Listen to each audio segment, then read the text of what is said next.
Eh, Quisiera tocar un puntico de la canción que estaba ministrando Jorge Enrique Luz Marina.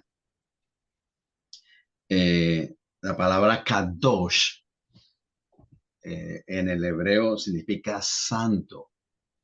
Kadosh, kadosh, santo, santo. Eso, el profeta Isaías escribió que él escuchó la voz de los ángeles que clamaban, santo, santo, santo es el Señor Todopoderoso. Y las últimas dos palabras de la frase Señor Todopoderoso es Adonai Sebaot. Adonai Sebaot. Un momento. Ok. Adonai Sebaot. ¿Qué significa? Sebaot significa ejército. Adonai, Señor. O sea, quiere decir santo, santo. Santo es el Señor, Dios poderoso, Señor de los ejércitos. Eh, el mejor significado de esa palabra se encuentra en el libro de Josué, cuando Josué preguntó si él estaba apoyado por Israel, sus adversarios, y la respuesta fue no, sino que yo soy, dice el Señor, el capitán del ejército del Señor, y ahora he venido. O sea, la palabra en el hebreo, Sebaot, eh, eh, significa ejército. Y es lo que hemos en esta mañana reconocido, que es el Señor Dios Todopoderoso y que Él es el que batalla por nosotros y quien va delante nuestro como poderoso gigante. José. Sí, mi hermano, gracias. Eh, sí, también me inspira mucho la oración de Marta y los testimonios de Gaby, de Lucy. Y me inspira demasiado también las canciones, la alabanza de Luz Marina. Que tu reino se establezca en la alabanza. En la primera canción, qué belleza de canción, qué alabanza tan preciosa. Dios habita en medio de la alabanza. Yo creo que hay muchas lecciones que hay que derivar del texto bíblico, porque la narración bíblica es exacta, está en su orden de los versículos. La jota y la tilde, que pueden ser insignificantes, tienen un protagonismo maravilloso en la narración bíblica. Y nuestra fe es la fe en el tema de la Biblia que es Jesús, en la narración. Todas esas promesas son nuestras. Y en los últimos años el Señor me está hablando fuertemente sobre la verdadera narración que es la Biblia. Qué regalo tan maravilloso le dio Dios a la humanidad. Y en esa canción, el reino se establece en la alabanza, hermanos de Ezra. El propósito, más que en la evangelización, está en establecer el reino por medio de alabarle a Él, de conocerle a Él. Y luego dice otra estrofa que sería bueno, no sé si al final cantar esa primera canción.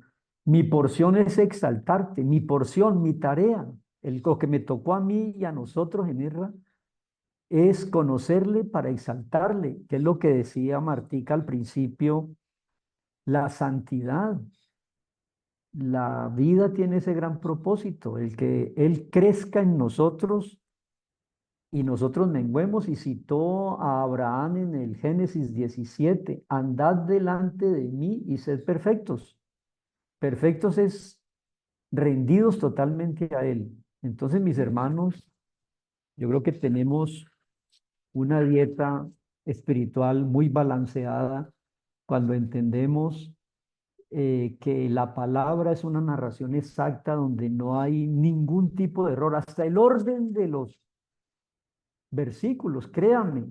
Una vez lee la Biblia en el Nuevo Testamento y pareciera que saltara de temas. Uno viene leyendo algo en el Evangelio y brincan a un tema diferente o no entiende muy bien, pero ahí hay toda una secuencia narrativa.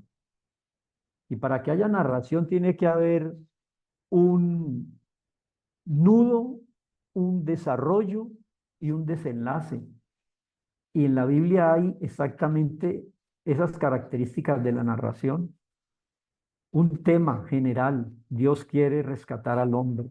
Un nudo, las luchas tan grandes en toda la historia con Israel y la iglesia. Y una conclusión o desenlace, el reino de Dios vendrá. Somos del cielo y la eternidad absorberá el tiempo y todo será eterno y estaremos con Él por los siglos de los siglos. Eso es una narración.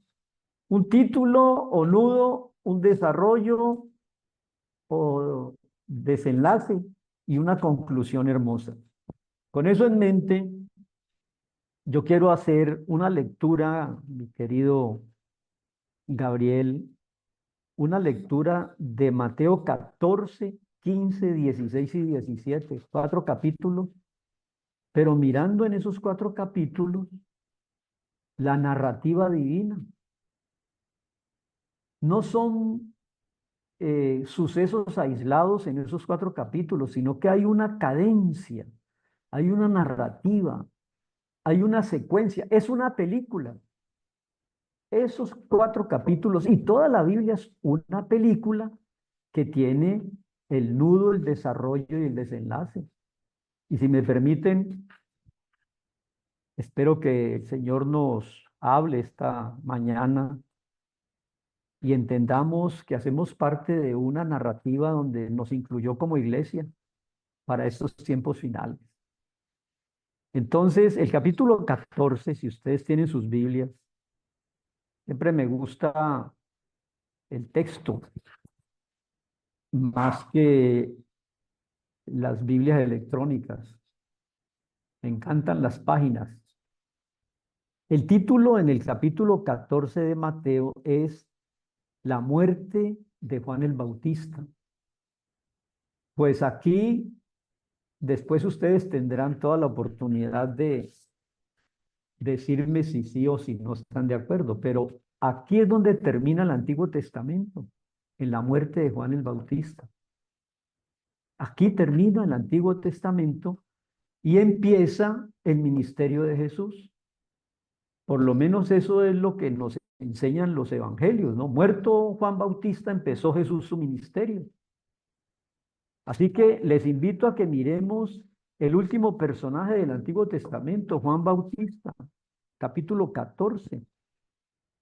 En ese tiempo Herodes oyó de la fama de Jesús y dijo a uno de sus criados, este es Juan el Bautista, que ha resucitado de los muertos, y por eso actúan en él estos poderes. Porque Herodes había prendido a Juan y lo había encarcelado y lo ha metido en la cárcel por cuenta de su mujer, Herodías, que era la mujer de su hermano Felipe. Porque Juan le decía, no te es lícito tener a esa persona como mujer, porque es la mujer de tu hermano. Herodes quería matarle, pero tenía miedo del pueblo porque era un profeta, Juan. Pero cuando se celebraba su cumpleaños, bailó tan bonito Salomé que le dijo en juramento, pídeme lo que quieras. Y la mamá de Salomé, Herodías, le dijo, pide la cabeza de Juan. Verso 9, el rey se entristeció, pero como había jurado, entonces tenía que cumplir y ordenó decapitar a Juan en el verso 10. Y fue traída la cabeza de Juan en una bandeja y se la presentaron a la mamá. Y mire qué dice el verso 12. Entonces llegaron los discípulos y tomaron el cuerpo y lo enterraron y fueron y le dijeron a Jesús esas nuevas, esa noticia. ¿Cuál noticia? Que había muerto Juan. A mí me parece, mis hermanos, que en gracia de entender la narración bíblica, Jesús apenas le dijeron que habían decapitado a Juan Bautista, dijo, se terminó el ministerio de Juan, que era prepararme el camino. Me preparaba el camino, pero lo han rechazado. Yo pienso, mis hermanos, en esta narración, que en ese momento Jesús entendió que el pueblo de Israel había rechazado al Mesías, que era el que seguía después de Juan, porque eso es lo que dicen todos los profetas.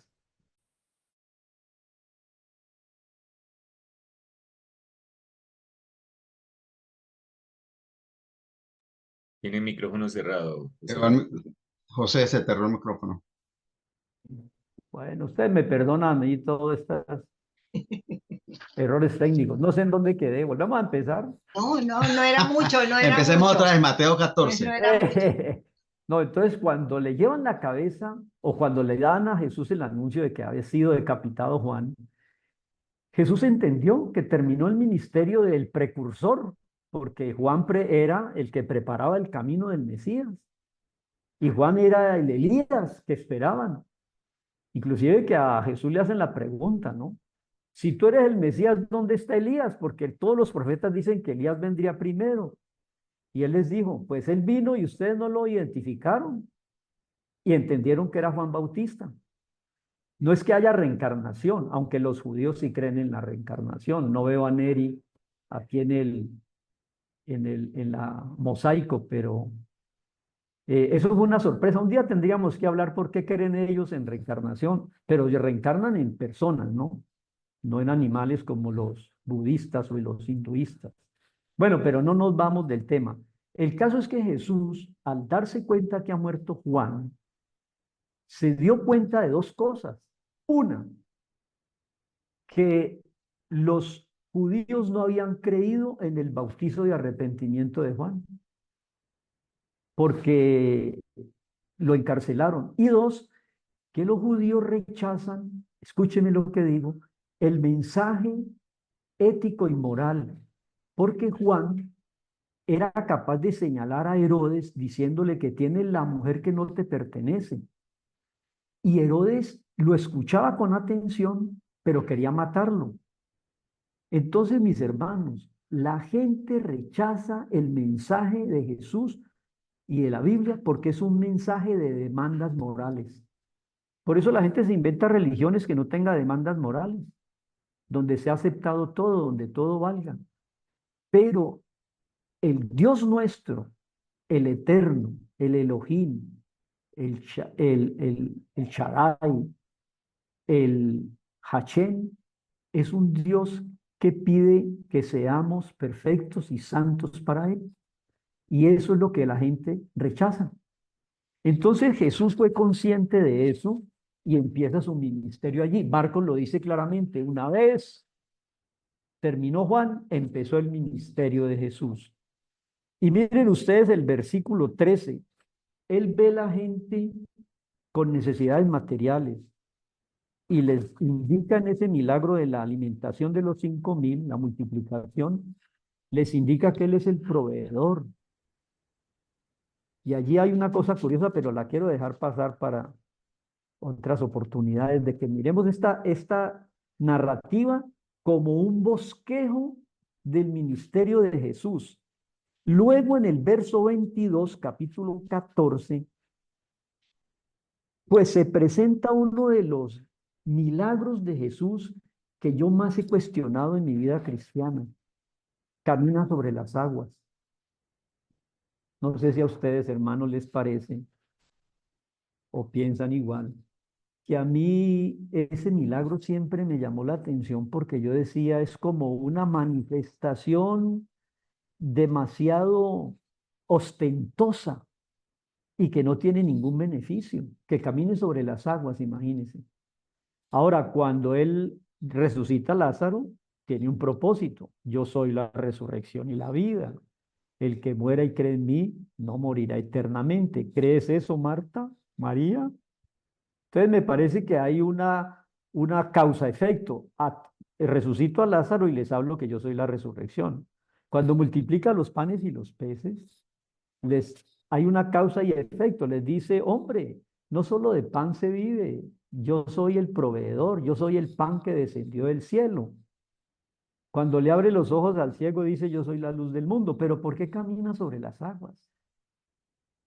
Yo no entendía eso. Y ahora veo la narrativa maravillosa de Mateo 14, 15, 16 y 17. Cuando él vio que no creyeron a Juan y le dijeron que lo habían decapitado, les multiplicó panes y peces, yo soy sus proveedor, y les caminó sobre las aguas diciéndoles un mensaje escatológico. Aquí hay escatología. Ustedes por rechazarme van a sufrir en este mundo hasta que me reconozcan. Y el día que me reconozcan, queridos hebreos, ese día llegaremos a la otra orilla. Ese es el milagro allí. Y lo leemos, verso 22. Enseguida, después de que murió Juan, enseguida Jesús hizo a sus discípulos entrar en una barca para que se fueran a la otra ribera. Entre tanto, él despedía a la multitud. Entre tanto que la despedía, se subió después al monte a orar aparte. Y cuando llegó la noche, estaba solo Jesús. Y ya la barca estaba en medio del mar azotada por olas porque el viento era contrario. Aquí hay una lección escatológica. Toda la historia tiene un viento que se dirige a Jesús, pero la historia de la humanidad está caminando en sentido contrario. El viento que sopla hacia Jesús es el que hay que seguir, pero las barcas del mundo zozobran porque están en contra de Jesús. Verso 25. A la cuarta vigilia de la noche, Jesús vino a ellos andando sobre el mar. Una de las canciones de esta mañana en la alabanza fue que Él cabalga sobre las nubes. Para la iglesia es sobre las nubes, para Israel es sobre el mar. Aquí hay una escatología muy bella. Jesús vendrá andando en las olas de este mar que son las naciones. Entonces, como Israel rechazó el arrepentimiento que predicaba Juan, Jesús les hace esta parábola, este milagro de caminar sobre las aguas, diciéndoles, ustedes van a estar navegando en las olas turbulentas de esta historia hasta que me vean y me reconozcan. Verso 26.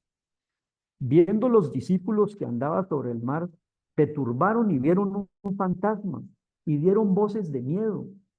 Para el pueblo de Israel Jesús es un fantasma, lo rechazaron.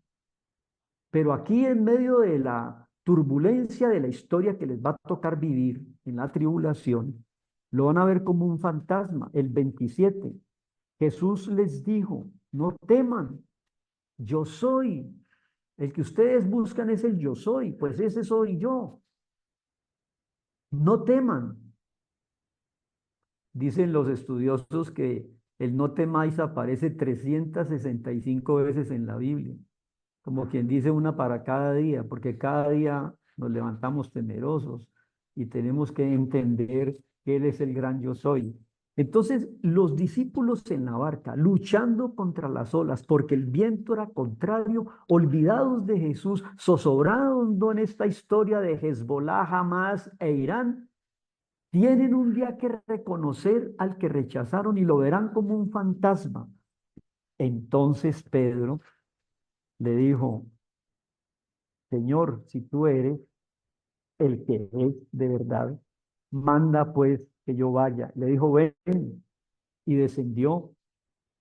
Y mientras que estaban puestos los ojos en Jesús, caminaba el pobre Pedro, pero quitó los ojos y vio el entorno y empezó a hundirse y se asustó y gritó, Señor, sálvame. Y en ese momento el Señor le dijo, poca fe, ¿por qué dudas? Bueno, mis hermanos, yo creo que cuando muere Juan, Jesús entiende, no se arrepintió este pueblo, no quieren un mensaje como el mío. Entonces, váyanse adelante, que la historia los va a hacer a ustedes zozobrar, pero yo llegaré caminando sobre las olas y para nosotros con las nubes, ¿no? Y tendrán ustedes la respuesta. Verso 32. Cuando ellos subieron a la barca, se calmó el viento. El milenio. porque a eso vino a hacer con Israel, ponerlo de cabeza de naciones y que él trajera el reino, pero como lo rechazaron, o hay un paréntesis de 2000 años, el reino vendrá con la iglesia para responder a la situación que estará viviendo en ese momento Israel. Aquí, mis hermanos, hay toda una escatología. Hay tribulación porque rechazaron al Mesías. Hay un reconocimiento al final de la tribulación por el Mesías de parte de Israel. Y llegaremos nosotros no cabalgando sobre las olas, sino en las nubes del cielo, a salvar a Israel de la tribulación. Entonces los que estaban en la barca reconocen a Jesús como el verdadero Dios. Y si sabe qué dice el pasaje paralelo, creo que es en Marcos o en Juan, que inmediatamente Jesús subió a la barca, llegaron a la otra orilla. Inmediatamente en el regreso de Jesús empieza el milenio. Entonces, mis hermanos, la narración bíblica del capítulo 14 tiene dos grandes lecciones. Una, acaba el ministerio de Juan Bautista como precursor e inicia Jesús un nuevo capítulo, el Nuevo Testamento, donde deja a su suerte a Israel, zozobrando en las aguas turbulentas de la historia, y vendremos a auxiliarlos, cabalgando sobre las nubes del cielo, para llegar exactamente en ese momento a la otra orilla, que es el milenio. Pero ¿qué hacemos mientras tanto? Esa es la gran pregunta. Mientras tanto, ¿qué hacemos? Porque hay una historia con Israel y otra con la iglesia. Y es aquí donde inició esta mañana con el devocional Martita. Mientras tanto, tenemos que, mis queridos hermanos de guerra, ser santos. Trabajar, pues, en el diseño original, en el carácter, pues lo que llaman los judíos las midot, que son las medidas o las actitudes de nuestra alma. Cada vez trabajar más en el interior de nuestra vida, porque Dios vendrá a buscar hijos e hijas formados como iglesia en un cuerpo santo, que espere en Él y que lo amen por encima de todas las cosas. Amén. Ese es el propósito de la vida. Entonces empieza el capítulo 15. En el 14 termina Juan y Jesús camina sobre las aguas mostrando un bosquejo. Y en el 15 nos deja la tarea, mis hermanos de Ezra. Salvo otra propuesta, yo les doy esta. Si hay otra propuesta, la escucho. Pero por lo pronto, la vida nuestra es una vida en busca de la santidad. Esa es la vida. Entonces, el título en el capítulo 15 es Lo que contamina al hombre. Y empieza diciendo, se acercaron a Jesús los escribas y fariseos, los dueños de la religión, y le dijeron, ¿por qué tus discípulos no se lavan las manos cuando comen? Entonces aquí Jesús nos da la lección, no caigamos en la trampa de las apariencias, lavarse por fuera las manos, pero ¿quién ve el corazón? ¿Cómo está tu alma? ¿Cuántas actitudes o características o temperamentos o debilidades de tu temperamento no estás trabajando en ellas? Yo quiero decirles, mis hermanos, que uno de los cursos que yo he tomado con ustedes en este privilegio de caminar juntos ha sido el diseño original. Es trabajar en las midot y no es chiste. Hay que caminar a ser supino, porque supino es el que tiene bajo control todo su carácter. ¿Por qué yo tengo que estar feliz siendo un melancólico con tentaciones suicidas? Yo debo acabar con eso. ¿Por qué debo aceptar mi tendencia a ser explosivo? Yo tengo que controlar eso. Entonces, a mí me parece que el estudio del diseño original, yo me llevé una gran sorpresa, se los he dicho muchas veces. Y es que para mí siempre eran los 4 caracteres conocidos de la gente. que obedecen a los 4 elementos del tetragramatón, que eso es otro tema. Pero hay un quinto elemento que yo descubrí en el curso, gracias mi querido Gaby y Marta, que ustedes son patrocinadores de eso, y es el supino. El supino es que yo mengüe y él crezca. El supino es santidad. El supino es el equilibrio en todos los defectos de nuestros temperamentos para que brille la luz del temperamento santo que Dios quiere, como lo leyó Martita en Génesis 17, 1 y 2. Andad delante de mí y sed perfectos.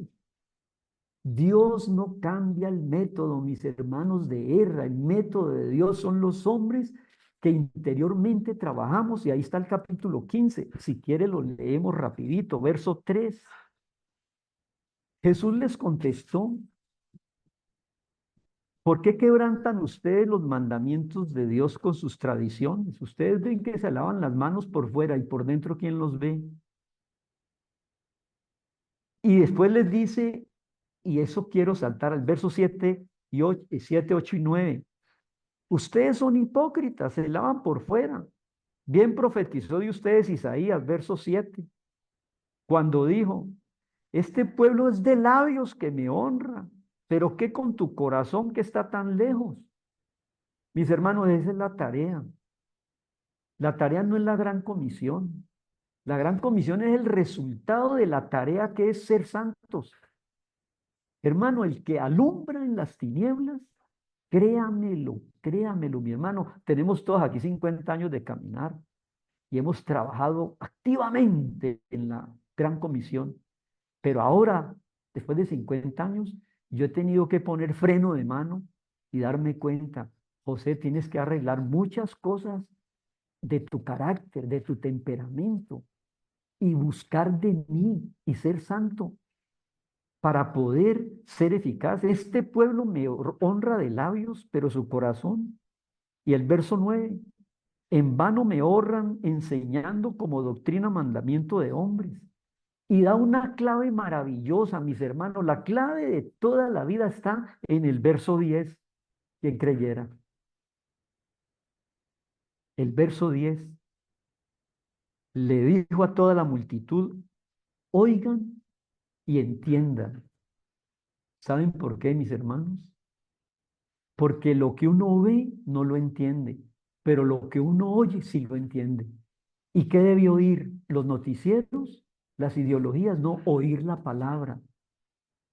Y yo, cuando abro los textos ahora, yo le digo: Señor, quiero oír tu palabra, pero entenderla.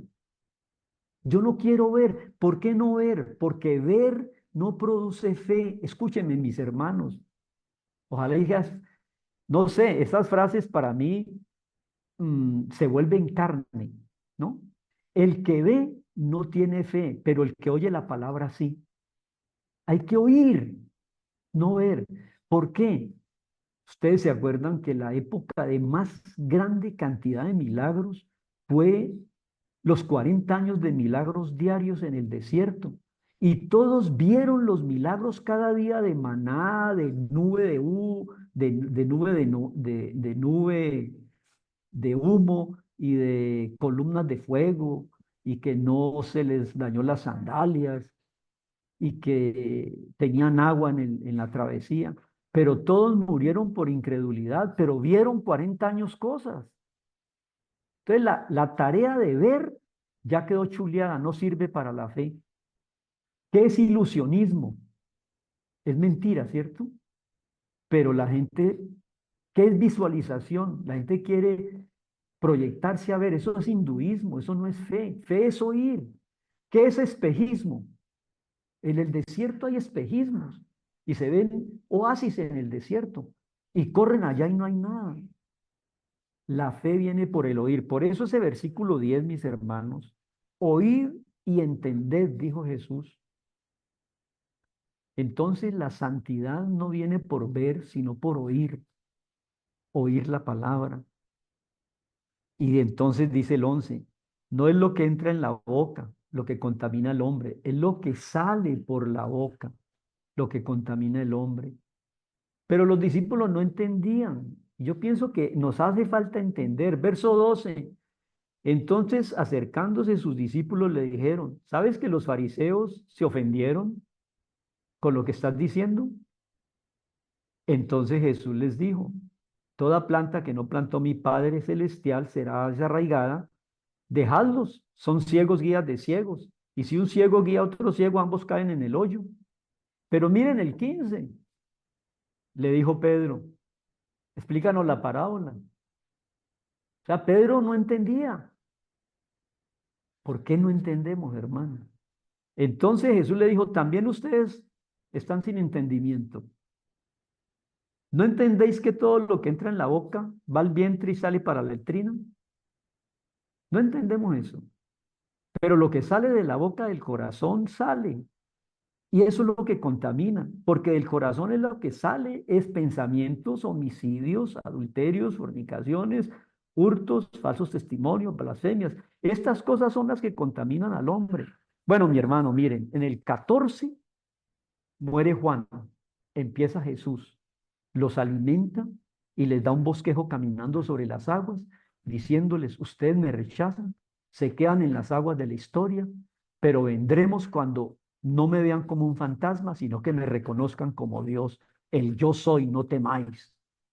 Mientras tanto, me voy a otro pueblo que no va a ser como ustedes, que por el mandamiento de los hombres rechazan mi palabra. Oigan y entiendan que lo que ustedes ven en el exterior, un lavado de manos, no produce santidad. Es lo que trabajen en sus interior, en sus temperamentos, en sus tentaciones, en su carácter, en lo que pensamos. ¿Saben una cosa, mis hermanos?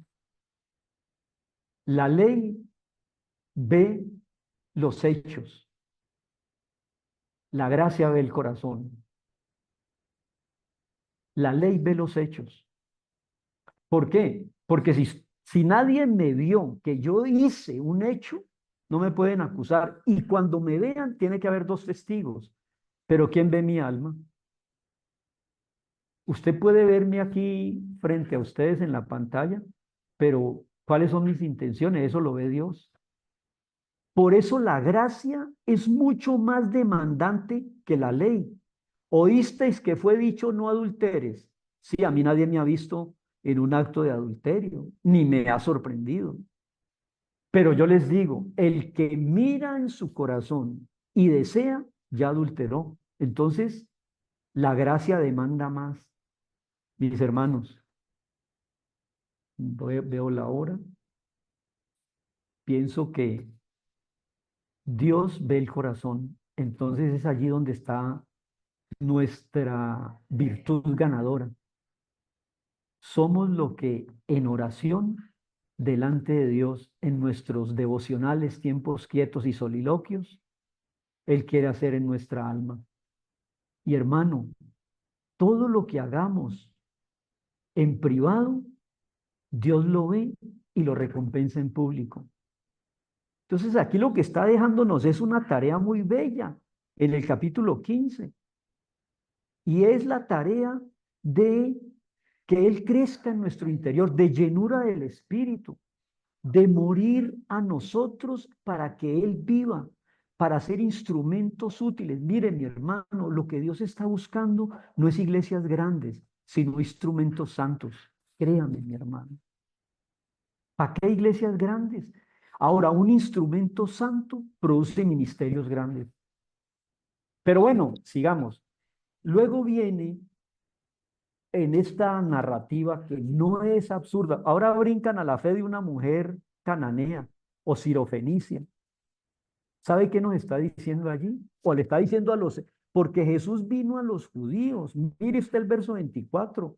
Le dijo a la mujer sirofenicia, yo soy enviado solo a las ovejas perdidas de la casa de Israel. Entonces la mujer le dijo, pero yo puedo comer las migajas que caen de la mesa. Y dijo Jesús, qué fe tan grande la de esta mujer. Y le respondió su necesidad. ¿Qué gritaba esa mujer? Hermanos de Ezra, ¿qué gritaba esa mujer? Que no era del pueblo de Israel, que no era judía, era como nosotros, gentil, era una sirofenicia, era una cananea, era una que no estaba en el plan en ese momento. ¿Y sabe qué gritaba en el verso 22? Señor, hijo de David, ten misericordia de mí. ¿Sabe qué gritaba ella? Que Jesús era el rey que venía a gobernar porque es descendiente de David y viene con misericordia. Y los judíos rechazaron el mensaje de Juan Bautista porque les decía que Jesús era el hijo de David que iba a reinar y que los iba a acoger con misericordia, y lo rechazaron. Entonces Jesús se sorprende que una sirofenicia tenga más luz y fe que su pueblo escogido. Mire cómo lo reconocen, Señor, hijo de David. Entonces Jesús le dijo, no está bien tomar el pan que es para los hijos y dárselo a los perros. Mire usted qué dureza de Jesús con la mujer sirofenicia. Y ella le dijo, pero los perros pueden comer lo que caiga de la mesa. Y le dijo, qué fe tan grande. Bueno, mis hermanos, la tarea de santidad interior es porque el santo, que es Jesús, por su espíritu nos ayuda en esa tarea. Luego viene el 16, danos una señal. Miren ustedes que todo esto es una narrativa maravillosa. En el 14 termina el Antiguo Testamento, Jesús hace el bosquejo al caminar sobre las aguas. En el 15 nos deja la tarea de trabajar en nuestro interior en santidad. Y en el 16 nos da dos señales. Una señal es la señal de Jonás. Y por asunto de tiempo, y solamente como por nombrar el bosquejo y terminar, yo he sido muy curioso en cuál es la señal de Jonás. ¿Saben cuál es, mis hermanos? Varias cosas. Jonás quiere decir paloma, pero paloma mensajera. Jonás es paloma. ¿Y por qué es paloma mensajera? Porque la paloma mensajera viene del punto A, llega al punto B, pero regresa al punto A. Eso hace una paloma mensajera. Jesús les da la señal de Jonás, como quien dice, vengo del cielo a la tierra, Nínive, llena de pecado para que se arrepienta, y vuelvo al punto A. Vengo de A, bajo a B, que es Nínive, y regreso a la. Eso fue lo que Jesús le dijo al final de su ministerio. Señor, llévame a la gloria que tenía antes de que fundara el mundo. Dios se metió en la historia, mis hermanos. El más grande mensaje de toda la Biblia es que lo eterno entró en el tiempo. Ese es el gran mensaje. Y nos dejó la palabra eterna, que es la que tenemos abierta ahorita en nuestros textos, que es una narración que tiene nudo, desarrollo y desenlace. Nada es fortuito. Todo tiene una razón de ser. ¿Y qué les parece? ¿Demandan señal? Bueno, yo estaré en el centro de la tierra sepultado 3 días como Jonás en el vientre del pez y resucitaré. Esa es la gran señal. Nosotros seguimos al resucitado, al que vino del A eterno al B Nínive pecador y volvió a la y nos espera allá, mis hermanos. Nosotros estamos aquí de paso. Nuestra ciudadanía está en los cielos. Dejó en la historia la barquita zozobrando de Israel, pero a nosotros que creemos en él, ya no estamos aquí, estamos allá, sentados en lugares celestiales, mis hermanos. Estamos circunstancialmente en Cali o en Nueva York o en Miami, donde esté casi, pero posicionalmente estamos en A.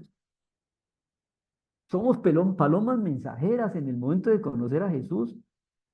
Fuimos rescatados de las tinieblas para hacer luz en el B, pero somos del A. No temáis, tened ánimo, hagamos la tarea, conozcamos por dentro a Jesús y crezcamos en él para iluminar. Entonces, la señal de Jonás y la resurrección, y nos dejó una advertencia maravillosa. Esta advertencia, por no tenerla en cuenta, nos arruina la vida. ¿Cuál es la advertencia? La levadura de los fariseos. Cualquier cosa le puede dar a un creyente. menos que se contagie de levadura de fariseo. Versículo 5. Llegando sus discípulos al otro lado, se habían olvidado traer pan. Y Jesús les dijo, guárdense de la levadura de los fariseos y de los saduceos. Los fariseos son los religiosos que se lavan las manos, pero están por dentro mal. Cuídese de eso, hermano. Usted y yo, cuídese de la doctrina de los fariseos y de los saduceos. ¿Y los saduceos quién eran? Los que hablaban mucho con Jesús, lo seguían a Jesús, era una secta de Jesús, ¿no? Pero no creían ni en la resurrección, ni en la señal de Jonás, ni en los ángeles, ni en la trascendencia, ni en la vida eterna. Ah, pero eran religiosos. Cuídese, cuídese. Ah, usted no cree en el rapto, cuídese, eso es saduceo, hermano. Ah, usted no cree en el milenio, eso es saduceo, hermano. Cuidado. Cuídense de la levadura, de la apariencia del fariseo que se lava las manos y por dentro está lleno de gusanos, y de la doctrina de los saduceos que no creen en la trascendencia ni en la eternidad. Cuidémonos de eso, mire la advertencia. ¿Quieren señal? La de Jonás. Vengo del cielo y voy para el cielo. Les predico arrepentimiento, Nínive se arrepintió.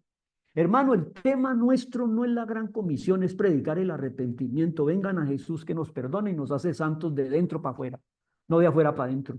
De afuera para adentro es religión, de adentro para afuera es salvación. Pero yo quiero terminar antes de que me coja el tiempo y se enoje mi querido Gaby. Miren, luego viene la confesión. Esta es la piedra angular de todo, la confesión de Pedro. ¿Qué dice la gente de mí?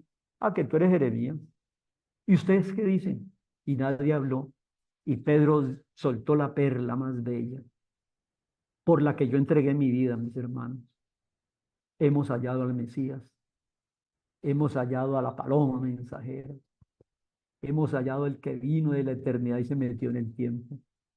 Hemos hallado a aquel que siendo santo murió por mí, siendo un pecador que no merezco nada. Merecía más la sirofenicia que yo, que nosotros aquí. No le fallemos. Él nos quiere como instrumentos, como decía la canción. Tu reino se establece en la alabanza. Él nos quiere para que lo alabemos, mis hermanos. Nos dio lengua. Mire, nos dio un equipo de 5 componentes para que lo alabemos. Nos dio cuerdas vocales, paladar, labios, dientes y lengua, para que todo ese equipo que se mueve, que son 5 y después hablamos de eso, lo alabemos. Nosotros vivimos para la honra y la gloria del Señor. Yo quiero lo que Martica dice, porque veo que ella glorifica a Dios. Y entonces el que está en tinieblas ve su vida y ve su alabanza. Esa es la porción que Él nos dejó, exaltarle. Eso, mis hermanos. ¿Y qué dijo Pedro? Tú eres el Mesías. Y le dice Jesús, pues eso no te le reveló ni carne ni sangre, sino mi Padre que está en los cielos. Y con base en esa declaración, mi querido Pedro, te voy a dar las llaves. Las llaves. Nosotros tenemos las llaves porque tenemos al Mesías. Entonces viene, Jesús anuncia su muerte y Pedro comete el error de decirle, no te dejes que te crucifiquen. Quítate de mi lado, Satanás, porque esa es la metodología divina. Sacaste 5 en el día de ayer diciendo que yo soy el Mesías y hoy sacas 0 porque me quieres quitar de la cruz. Hay que morir, mis hermanos. Entonces, termino con esto.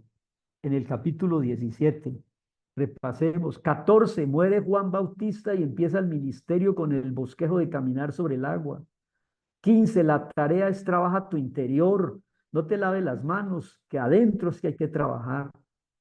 16, te dejo la señal de Jonás y cuídate de la levadura religiosa y sobre todo de los saduceos que predican mucho y no creen en el rapto. Mis hermanos, miren, acuérdense de mí si es posible, de que era enfático en milenio y rapto y escatología. Quiten la escatología y esto se quedó como una sopa sin sal. Y termino en el capítulo 17. Mire usted lo que dice el verso anterior del capítulo 17. Algunos de ustedes no van a morir hasta que me vean en mi reino, hasta que vean al Hijo del Hombre viniendo en el reino. ¿Cómo así? ¿Que no van a morir quiénes? Debía de estar vivos los apóstoles porque, o por lo menos algunos de ellos, algunos de los que están aquí oyendo lo que yo digo, que voy a morir, me van a ver en la gloria. Yo he visto el milenio, mis hermanos. ¿Por qué? Porque el milenio es el tema de los profetas mayores. Isaías, Jeremías, Lamentaciones, Ezequiel y Daniel no hablan sino de eso, mis hermanos. Hay reino, hay rey. ¿Cómo le parece? Lo que pasa es que Israel quiere trabajar en el reino y nosotros trabajar por el rey. Esa es la única diferencia entre Israel y la iglesia. Israel rechazó al rey y se quedó trabajando en el reino. Por eso quieren el templo. Por eso el énfasis de ellos es el templo y la tierra. Y que Dios los bendiga y son el pueblo amado. Y gracias porque ellos son la herencia, el olivo real. Nosotros somos el olivo injertado. De ellos son los patriarcas, las matriarcas, las promesas, los pactos, los profetas. Pero de nosotros es el reino, porque creímos en el rey. Lo nuestro es traer el cielo. Venga a nosotros tu reino. Y miren, termina en el 17. La iglesia tiene el reino. Israel tiene la tierra prometida. Por eso tienen que zozobrar en esa barca y los van a destruir, pero llegará el que rechazaron y conquistará a Israel. Creerán en él. Y todos seremos un solo pueblo. La iglesia que viene en las nubes y los que luchan en la barca en la tribulación y seremos uno, porque Dios levantó a Israel y a la iglesia. No los reemplazamos. Son dos maneras de ver la historia y no hay tres. Entonces miren la transfiguración. ¿Cómo empiezan? Y aquí me van a amar o me van a odiar. Espero que me amen. ¿Cómo empieza el 17? 6 días después de que les dijo, alguno de ustedes que está aquí no va a morir. Pasaron 6 días y le dijo a Pedro, Pedro, venga, y a Jacobo y a Juan, que eran hermanos. Cuidado, piensen bien porque eran. Es que la Biblia no tiene desperdicio en nada. ¿Por qué tomó a Pedro y a unos hermanos que eran Jacobo y Juan? Porque la iglesia es hermana de Israel. Somos hermanos. Allá vamos a estar. Entonces, ¿y por qué 6 días después? ¿Por qué no dijo a los 8 días o al día siguiente o 3 días después? ¿Por qué dice 6 días? ¿Por qué? ¿Por qué? Por eso les digo, o me aman o me odian. Porque para Dios un día son 6.000 años. Y 1.000 años es un día. Si dice 6 días después, le dijo, en el año 6.000 vendrá el milenio a la tierra. En el año 6.000. Y ya estamos llegando a ese año, hermanos, alégrense. 6.000 años después, algunos estarán vivos, estamos vivos nosotros, no nos tocará ver muerte, eso esperamos. Entonces mire qué dice, 6 días después tomó a Pedro, Jacobo y Juan y los llevó aparte, a un monte alto, aparte, apartar es santidad, ¿no? Se transfiguró delante de ellos, resplandeció su rostro. 3, apareció Moisés y Elías.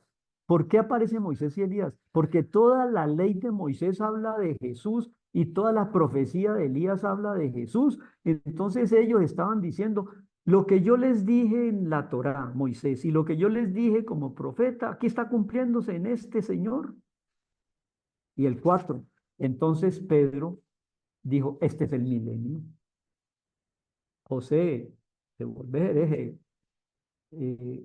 tan emocionado. No, no me vuelvo hereje. ¿Sabe por qué dijo Pedro que ese era el milenio? Mire, léalo y verá. Verso 4. Señor, quedémonos aquí. Este es el milenio. Esto es una maravilla. Hagamos 3 enramadas. ¿Por qué dijo que era el milenio? Porque ahora, en octubre, la próxima semana, empieza el nuevo año judío y es la fiesta de las enramadas.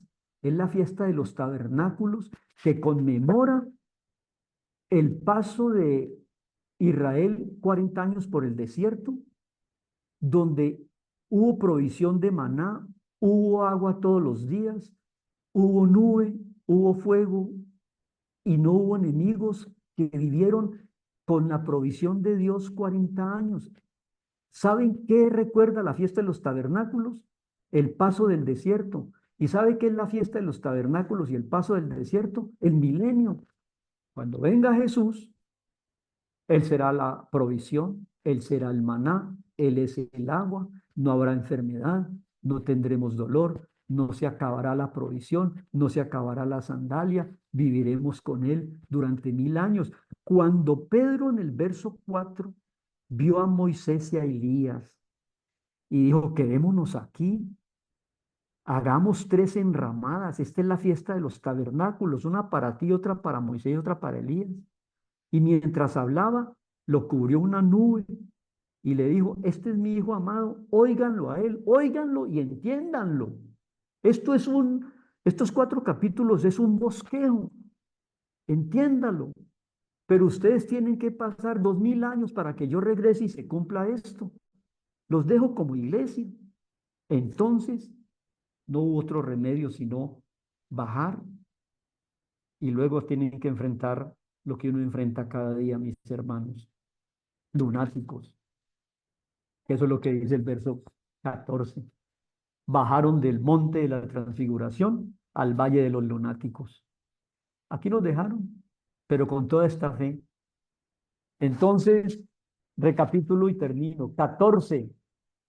Termina Juan con el Antiguo Testamento y empieza Jesús. 15. Les da un bosquejo cuando la barca de Israel cree zozobrar en el mar hasta que reconozca al que para ellos hasta hoy es un fantasma. 15. Trabajen en su interior porque lo que contamina no es lo que entra, sino lo que sale. 16. Les dejo 2 señales, la de Jonás, yo resucito. Y cuídense de la levadura, de la religiosidad y sobre todo de la de los saduceos, que no creen que hay trascendencia. Hablan todo el tiempo del cielo, pero no creen en el cielo. Hablan de que saldremos de la historia y no creen en el rapto. Hablan de que Israel será cuidado en la tribulación y dudan de que vendremos de las nubes del cielo con Jesús a auxiliarnos. Hablamos de un reino, pero no creemos en el milenio. ¿Qué pasa, mis hermanos? Puras doctrinas de saduceos. Y finalmente, les voy a mostrar cortito, lo que será la eternidad. Se transfiguró y nos dijo, miren, todo lo dicho en el Tanaj, no en la Torá y los profetas es el Tanaj. Todo lo dicho en el Tanaj por profetas y por todos los 5 libros se ha cumplido ante ustedes. Óiganme, espérenme, ámenme, búsquenme, alábenme, sean santos desde adentro, esperen que todo lo que sucede yo lo tengo controlado y cada detalle del 14, 15, 16 y 17 y hasta el final de la historia está en mis manos. No temáis, manada pequeña, que a mi Padre os ha placido, José, Esdras y cristianos, daros el reino. Entren en mis negocios y que Dios les bendiga como luz en medio de estas tinieblas. Amén.